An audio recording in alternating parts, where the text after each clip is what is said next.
Thank you for auditing the Always Positive new music review show hosted by a French professor who cannot do a normal show. Normally I talk about new music, but I'm in the hospital right now, probably. My wife is going into labor anytime now, so I will have a new baby, or I already have a new baby, and I'm not able to think about who released what Griselda albums came out, or anything like that. So instead, I am pre-recording. Here in mid-July, I'm pre-recording a series of small videos that I'm going to call Serious Thoughts on Silly Songs. Or Silly Thoughts on Silly Songs. Or Serious Thoughts on Serious Songs. I haven't decided yet, and as you can tell by the gorgeous melody that I played on my guitar Leroy, which I have carried with me for 25 years now, all throughout the globe, is the Hampsterdance, which is a song that I love unironically. Now, I also love it ironically, but I also love it unironically. I believe it is a great song, and I'm going to be making the case for why. Now, there's a couple things about the song. My favorite thing about the song is a little trick I came up with, and I'm going to share it with you. It's a prank that I play on the people that I love. It's called hamster dropping. Please tell me in the comments who you have hamster dropped and how did it go. This is how it works. So you know how everyone's on Bluetooth, right? Every speaker, every car, Bluetooth is everywhere. Every single place where you are connected to Bluetooth, whenever possible, when you leave the room, play the Hampsterdance. And you will see your life will become nothing but laughter. You will be drowning in laughter for all of your days. I do this to my wife constantly. You know, she's quite pregnant, so she doesn't like to get out of the car and do stuff. She likes to stay in the air conditioning or just stay in the car, stay seated. So if I ever have to go into a store, if I have to put air in the tires because I have a slow leak in two of my tires, if I have to get gas, I leave the stereo on. And at a certain point, when she isn't paying attention, I'll press play. Dach-a-dee-gah-dee-gah-dee-go, dee-gah-dee-gah-go. It's actually reached the point where I do it so often that when I forget, when I get back into the car, she will start singing the Hampsterdance to me. And it's a little joke, like, hey, why do you like this song so much? But that's a sort of unintentional echo of what makes this a fascinating song. Now, Mike the Snare and Todd in the Shadows both do very good work on these kinds of sort of one-hit wonders, and the Crazy Frog video by Mike the Snare is quite good. So I'm not the only person on the internet talking about these kinds of songs.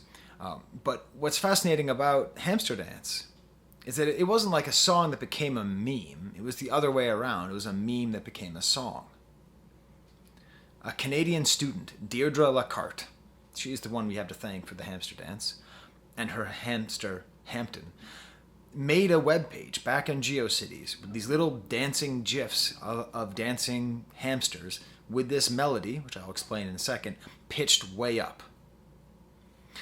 Took over the internet, and it became essentially the first Rickroll, or one of the first Rickrolls, where you would go onto someone's computer and you would put it to the Hampsterdance song, and they'd come back and Dach-a-dee-gah-dee-gah-dee-go, dee-gah-dee-gah-go. It's funny. That was in 1998, and that is still funny. And I can tell you because I hamster drop all the time. My kids and I, we share a Tidal account. It's a family account. And I will go into their playlists and I will put Hampsterdance in the middle of their playlists. And they do the same thing to me. I have to go back. Anyways. So try Hampsterdancing, people. Interestingly, she then contacted a group called the Boom Tang Boys, who made this kind of late 90s, very ringtone adjacent, upbeat, Euro trashy synth pop, frenetic pop that dominated that time and made this song. Now it's interesting that Deirdre Lacarte is Canadian, because there is a very Canadian aspect to this song. Let me explain. About 4 years before this came out, there was a song called Cotton Eye Joe. And Canadians love Cotton Eye Joe. Now, that song, I did some research. That song reached #1 in England. Okay? It's very popular in America, but it is really popular in Canada, and I can't explain it. I mean, I'm never going to do a video about that song because I hate Cotton Eye Joe. I spit on Cotton Eye Joe. That is a garbage song. Hampsterdance is a good song. Cotton Eye Joe is a bad song. This isn't random. I'm backing this up here. The thing about Cotton Eye Joe is that it's made by Swedes and it's an imitation. It's basically being culture vultures of like Appalachian culture in America. But what it has in common with Hampsterdance is it has this weird mixture of folksy old-time music with new instrumentation and production mentality. So you kind of mix those things together, and that's how you get a song like Cotton Eye Joe. And then this took the basic Cotton Eye Joe aesthetic of taking an old-sounding, American-sounding, folk-sounding melody, and then crossing it by Alvin and the Chipmunks. Alvin and the Chipmunks, who I grew up loving, who realistically are part of the reason why I love music, because Alvin and the Chipmunks. I mean, really, I love them growing up. So, what about this original melody, the melody that I played for you at the beginning? I learned this just recently, researching this video. I thought that they wrote this melody. They didn't. They took it from Roger Miller and the opening theme song to Robin Hood. Now, not Robin Hood with Kevin Costner and that song Everything I Do for You, which in my research I discovered by chance spent the most weeks at #1 of any song in the 90s in England. So, you're welcome. Wait, that's a Canadian. Bryan Adams is a Canadian. Wow.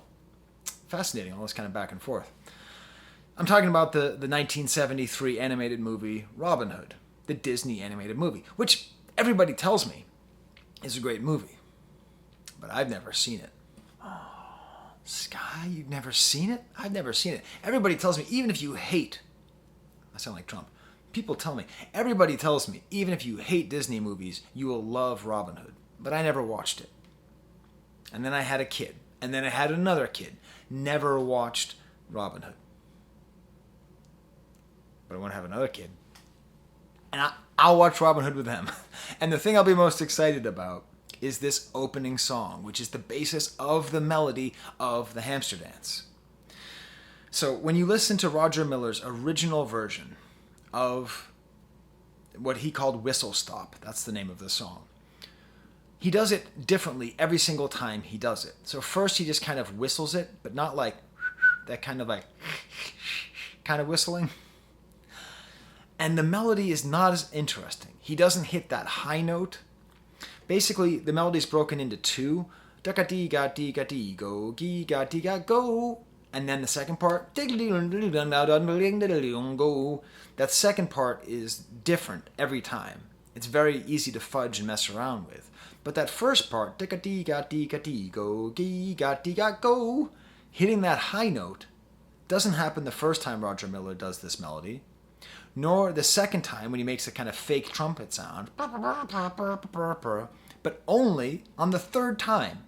The only time that the Hampsterdance melody, as performed by the Boomtang Boys, overlaps with the melody that was made by Roger Miller is when he sings it, and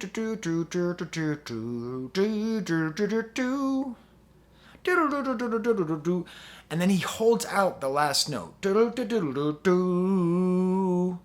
And you realize that's the actual basis of the strength of the Boomtang Boys version of Hampton Hamster's version of the song. It's in that doo-doo-doo, here we go, right? Like that's the strength. That's where it starts. And that's the point in the original song in Whistle Stop where Roger Miller starts laughing, which is the other part of the song. This isn't just like borrowing. This is actually sampling the way that hip hop samples. You know, it's like it's taking the song, and even though it seems like it's just copying it, it's actually taking this one section, this one great section, and makes it into something different. What I particularly love about it is the melody that they chose. So you see, I still have my guitar here. It's this little glissando moment. So glissando moment. So, okay, that's always the same, just that. But it's this little pause and this slide up that to me gives the Hampsterdance its soul. And I do think it has a soul.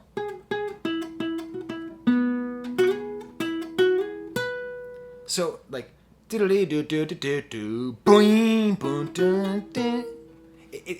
creates like this little like pause, this little slide, this little something more than just do do do do do do do do do do do do do. It's that little moment. It's just beautiful. It's a beautiful melody. And I will defend it to everybody. Now, I didn't even know who Roger Miller really was, and then I realized he's this guy who wrote King of the Road, which is a country song that was also kind of a novelty song. I'm tempted to do an entire video about King of the Road, except I was traumatized by that song.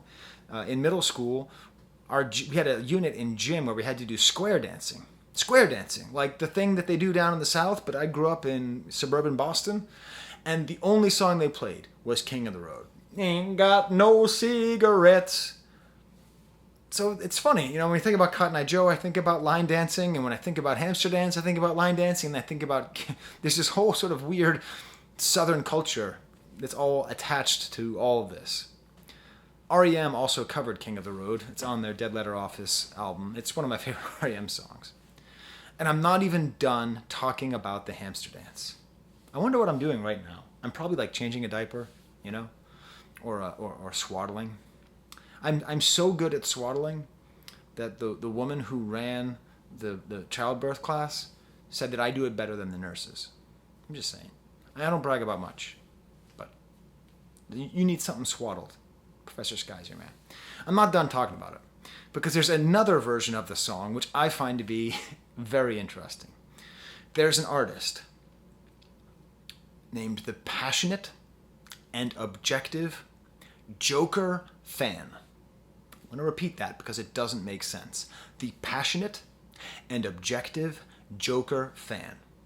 I'll include a link to his version of the Hampsterdance up there because you've probably never heard it. He has 10 albums, and they're all these weird songs where he'll just play guitar and just say things that he likes. He has an album called I Like Bob Dylan, and all the things are like that. Or if I were to be well, I think that Black Country New Road's a good band, a good band, a good band. And those who don't think that it is, I do not agree with that woman or man, because I think Black Country New Road. Every song is like that. It sounds improvised, it sounds goofy, it sounds like a goof, but he has a whole song all about the Hampsterdance that really helps to accentuate its absurdity. Dancing like a hamster is the thing to do. Everybody who is wonderful does it. Are you a wonderful person? It's almost like an I Think You Should Leave style song. Just like everybody who is wonderful does it. Wouldn't you agree? It's just a great song. And finally, the third version of the Hampsterdance I will talk to you about is the Hampsterdance 2.0, released in 2015 by the Boomtang Boys, where they took it and modernized it for the teens with drops and slight almost dubstep sounds. It's not as good as the original, but it's fun to hear it updated. And as far as I'm concerned, everybody should do a version of the Hampsterdance. Come on, everybody. Do the Hampsterdance. So, smash the like bucket, subscribe, wish me well on my journey of entering fatherhood for a third time. And have you seen the Robin Hood movie? And is it as good as everyone says? Or am I going to watch it and be like, eh? All right. Until next time, boy, what am I going to talk about? Oh, Octopus's Garden. Yeah, I'm going to talk about the Beatles. This is fun. There's the camera.